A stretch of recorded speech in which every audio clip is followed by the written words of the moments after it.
Assalamualaikum warahmatullahi wabarakatuh. Baiklah teman-teman, saya di sini akan menjelaskan tentang epistemologi. Epistemologi juga disebut teori pengetahuan, theory of knowledge. Secara etimologi, istilah epistemologi berasal dari kata Yunani episteme, pengetahuan, dan logos berarti teori. Epistemologi dapat didefinisikan sebagai cabang filsafat yang mempelajari asal mula atau sumber, struktur, metode, dan sahnya validitasnya pengetahuan. Epistemologi menurut beberapa ahli, 1. William S. Sahakian dan Mabel Lewis Sahakian. Epistemologi merupakan pembahasan mengenai bagaimana kita mendapatkan pengetahuan. Apakah sumber-sumber pengetahuan? Apakah hakikat, jangkauan, dan ruang lingkup pengetahuan? Sampai tahap mana pengetahuan yang mungkin untuk ditangkap manusia? 2. Menurut Musa Asy'ari, epistemologi adalah cabang filsafat yang membicarakan mengenai hakikat ilmu, dan ilmu sebagai proses adalah usaha yang sistematik dan metodik untuk menemukan prinsip kebenaran yang terdapat pada suatu objek kajian ilmu. 3. P. Hardono Hadi menyatakan bahwa epistemologi adalah cabang filsafat yang mempelajari dan mencoba menentukan kodrat dan skop pengetahuan, pengadaian dan dasarnya, serta pertanggungjawaban atas pernyataan mengenai pengetahuan yang dimiliki. 4. Menurut D.W.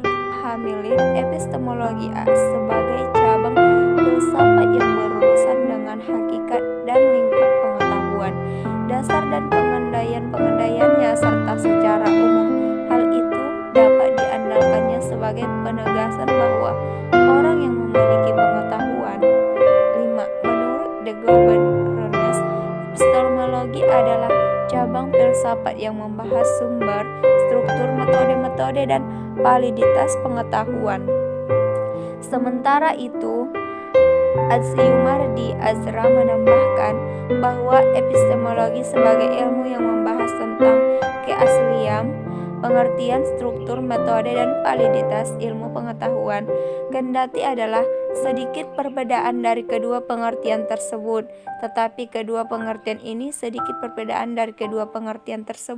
tetapi kedua pengertian ini telah menyajikan pemaparan yang relatif lebih mudah dipahami. Ruang lingkup epistemologi menurut M. Arifin, hakikat, sumber, validitas pengetahuan. Menurut Matlor Ahmad, hakikat, unsur, macam, tumpuan, batas, sasaran, pengetahuan. Objek epistemologi 1. Menurut Jujun S. Surya Sumatri, objek epistemologi berupa segenap usaha kita untuk memperoleh pengetahuan. Proses untuk memperoleh pengetahuan inilah yang menjadi sasaran teori pengetahuan dan sekaligus berfungsi mengantarkan tercapainya tujuan. Sebab sasaran itu merupakan suatu tahap pengantaran yang harus dilalui dalam mewujudkan tujuan. Tanpa suatu sasaran, mustahil tujuan bisa terrealisir. Sebaliknya, tanpa suatu tujuan, maka sasaran menjadi tidak terarah sama sekali.